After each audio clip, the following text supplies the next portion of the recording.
Hello St Nicholas class, I hope you've had a lovely weekend. How did you get on finding out all there?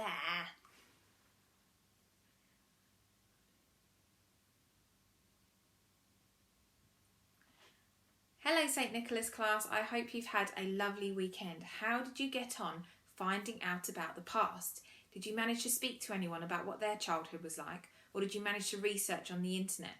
I hope you enjoyed it. I think finding out about the past can be so much fun.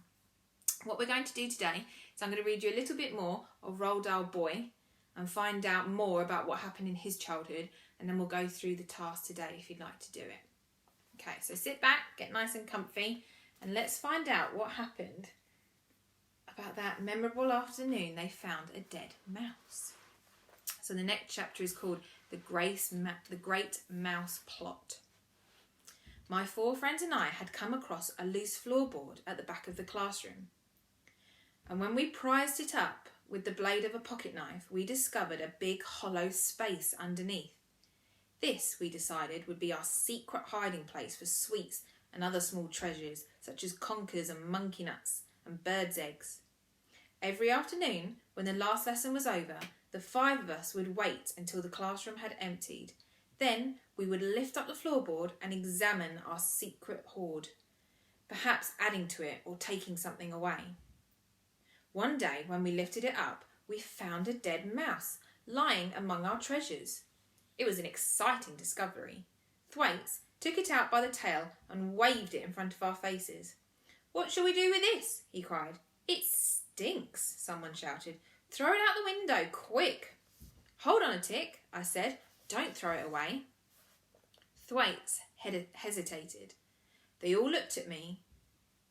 When writing about oneself, one must strive to be truthful. Truth is more important than modesty. I must tell you, therefore, that it was I and I alone who had the idea of the great daring mouse plot. We all have our moments of brilliance and glory, and this was mine. "Why don't we," I said, "slip it under one of Mrs. Pritchard's jars of sweets? Then when she puts her dirty hand in to grab a handful, she'll grab a stinky dead mouse instead." The other 4 stared at me in wonder. Then, as the sheer genius of the plot began to sink in, they all started grinning. They slapped me on the back. They cheered me and danced around the classroom. "We'll do it today," they cried. "We'll do it on the way home." "You had the idea," they said to me, "so you can be the one to put the mouse in the jar." Thwaites handed me the mouse. I put it into my trouser pocket. Then the 5 of us left the school, crossed the village green and headed for the sweet shop. We were tremendously jazzed up. We felt like a gang of desperados setting out to rob a train or blow up a sheriff's office. "Make sure you put it into a jar, which is often used," someone said. "I'm putting it in the gobstoppers," I said. "The gobstoppers jar is never behind the counter." "I've got a penny," Thwaites said, "so I'll ask for 1 sherbet sucker and 1 bootlace, and while she turns away to get them, you slip the mouse quickly into the gobstoppers." Thus everything was arranged. We were strutting a little as we entered the shop. We were the victors now, and Mrs. Pratchett was the victim. She stood behind the counter, and her small pig eyes watched us suspiciously as we came forward. "1 sherbet sucker, please," Thwaites said to her, holding out his penny. I kept to the rear of the group, and then I saw Mrs. Pratchett turn her head away for a couple of seconds to fish the sherbet sucker out of the box. I lifted the heavy glass lid of the gobstopper jar and dropped the mouse in. Then I replaced the lid as silently as possible. My heart was thumping like mad. My hands had gone all sweaty. "And 1 bootlace, please," I heard Thwaites saying. When I turned round, I saw Mrs. Pratchett holding out the bootlace in her filthy fingers. "I don't want you lot all trooping in here. Only one of you's buying," she screamed. "Now beat it. Go on, get out." As soon as we were outside, we broke into a run. "Did you do it?" they shouted at me. "Of course I did," I said. "Well done you," they cried. "What a super show." I felt like a hero. I was a hero. It was marvellous to be so popular. The flush of triumph over the dead mouse was carried forward to the next morning as we all met up again for the walk to school. "Let's go and see if it's still in the jar," somebody said as we approached the sweet shop. "Don't," Thwaites said firmly. "It's too dangerous. Walk past as if nothing happened." As we came level to the shop, we saw a cardboard notice hanging on the door. Closed. We stopped and stared. We had never known the sweet shop to be closed at this time in the morning, even on Sundays. "What's happened?" we asked each other. "What's going on?" We pressed our faces up against the window and looked inside. Mrs. Pratchett was nowhere to be seen. "Look," I cried, "the gobstopper jar's gone. It's not on the shelf. There's a gap where it used to be." "It's on the floor," someone said. "It's smashed into bits and there's gobstoppers everywhere." "There's the mouse," someone else shouted. We could see it all. The huge jar smashed to smithereens with the dead mouse lying in the wreckage and hundreds of many-coloured gobstoppers littering the floor. She must have got such a shock when she grabbed hold of that mouse that she dropped everything. "But why didn't she sweep it all up and open the shop?" I asked. We turned away and walked towards the school. All of a sudden, we had begun to feel slightly uncomfortable. There was something not quite right about the shop being closed. Even Thwaites was unable to offer a reasonable explanation.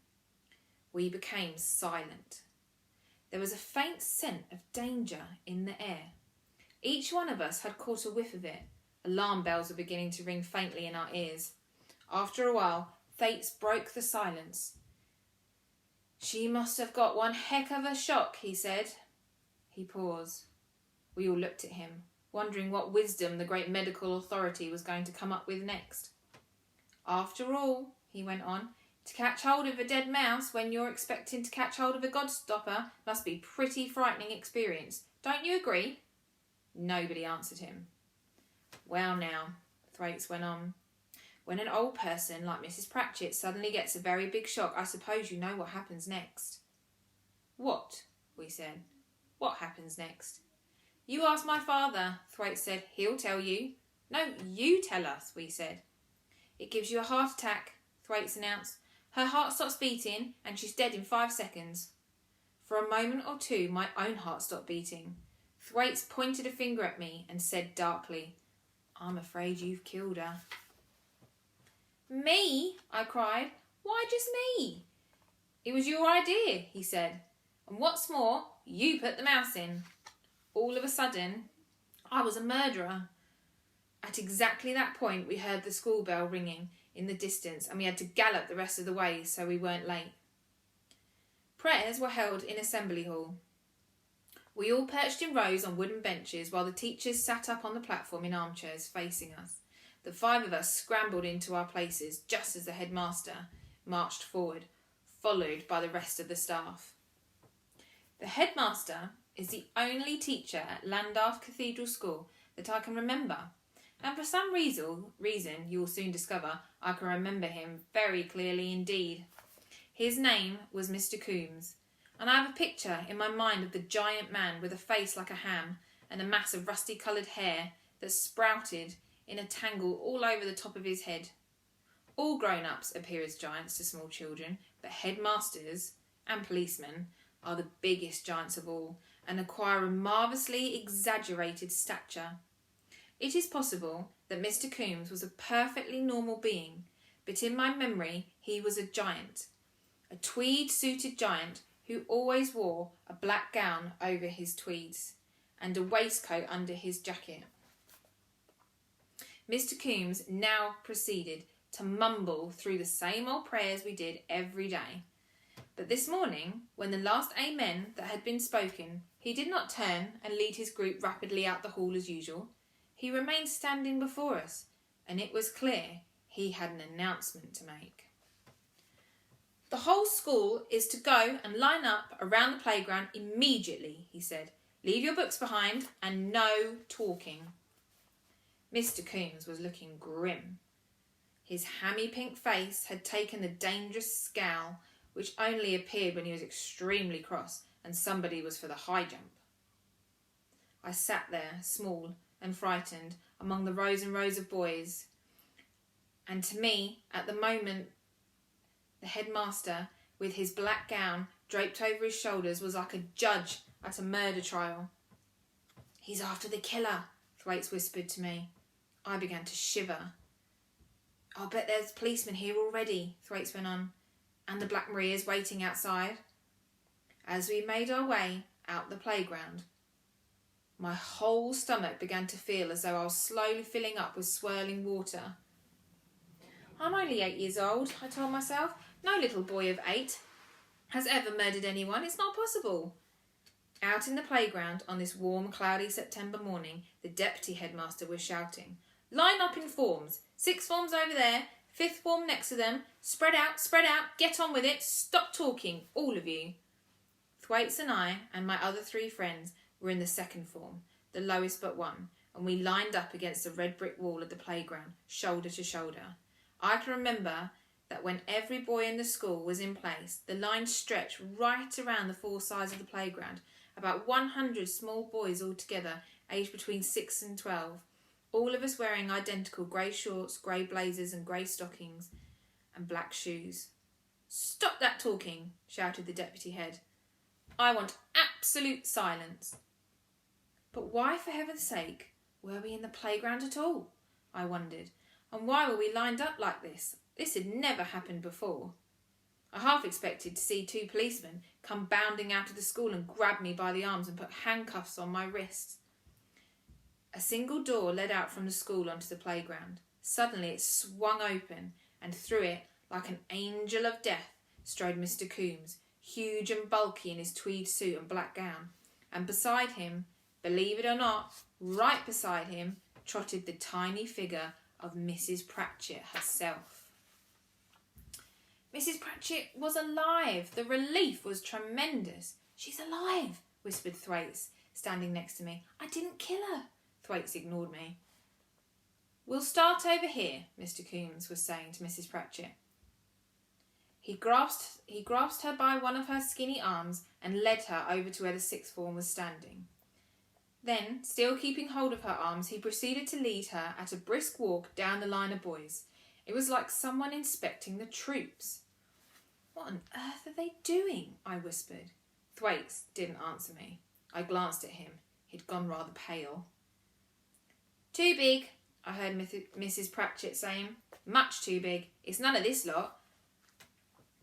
Let's have a look at some smaller ones over there." Mr. Coombs increased his pace. "We'd better go all the way around," he said. He seemed in a hurry to get it over with now, and I could see Mrs. Pratchett's skinny goat legs trotting to keep up with him. They had already inspected one side of the playground where the 6th form and half the 5th form were standing. We watched them moving down the 2nd side and the 3rd side.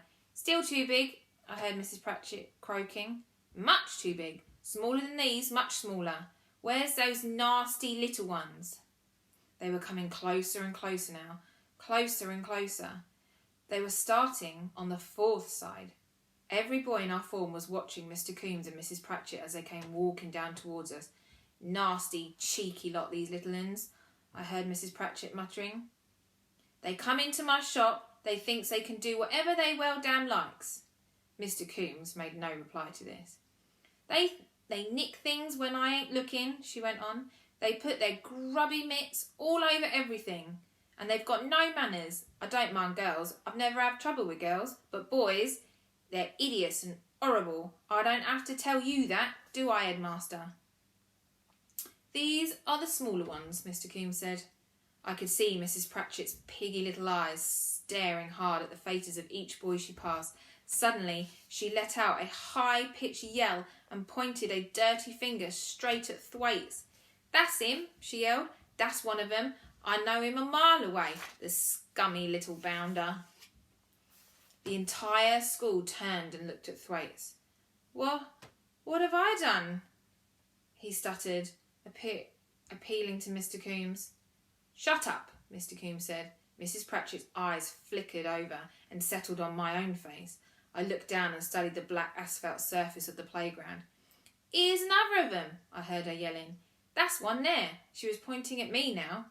"You're quite sure?" Mr. Coombs said. "Of course I'm sure," she cried. "I never forget a face, least of all when it's sly as that." "Eve, that's one of them all right. There were 5 of them altogether. Now, where are those other 3?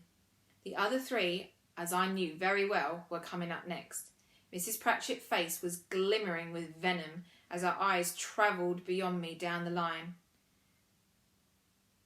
"There they are," she cried out, stabbing the air with her finger. "Him and him and him. There's 5 of them. That's them all right. We don't need to look no further, Headmaster. They're all here, the nasty little pigs. You've got their names, have you?" "I've got their names, Mrs. Pratchett," Mr. Coombs told her. "I'm much obliged to you." "I'm much obliged to you, Headmaster," she answered. As Mr. Coombs led her away across the playground, we heard her saying, "Right in the jar of gobstoppers it was, a stinking dead mouse, and I was never forget as long as I live." "You have my deepest sympathies," Mr. Coombs was muttering. "Talk about shocks," she went on. "When my fingers caught hold of that nasty, soggy, stinking dead mouse." Her voice trailed away as Mr. Coombs led her quickly through the door into the school building. And we're going to stop it there. But the next chapter is called Mrs. Pratchett's Revenge. So, what we've been looking at is we've been looking back in time to what life was like growing up years ago. And this book is all about what Roald Dahl's life was like when he grew up. So, what I'd like you to do is choose a period of time to research. So it's completely up to you what year you'd like to choose. You may want to ask your parents for some help. But you could go late back, 1920s, 30s, 40s, 50s, 60s, 70s. Completely up to you what era you would like to choose. But what I'd like you to find out is what was happening locally at that time. So in Horsham or the surrounding areas, what was life like in those years that you've chosen? What was happening nationally? So what was happening across the rest of the country? Was there big events happening in the news? Was there big celebrations? Was there anything that could have affected us? What was happening across the country during those years?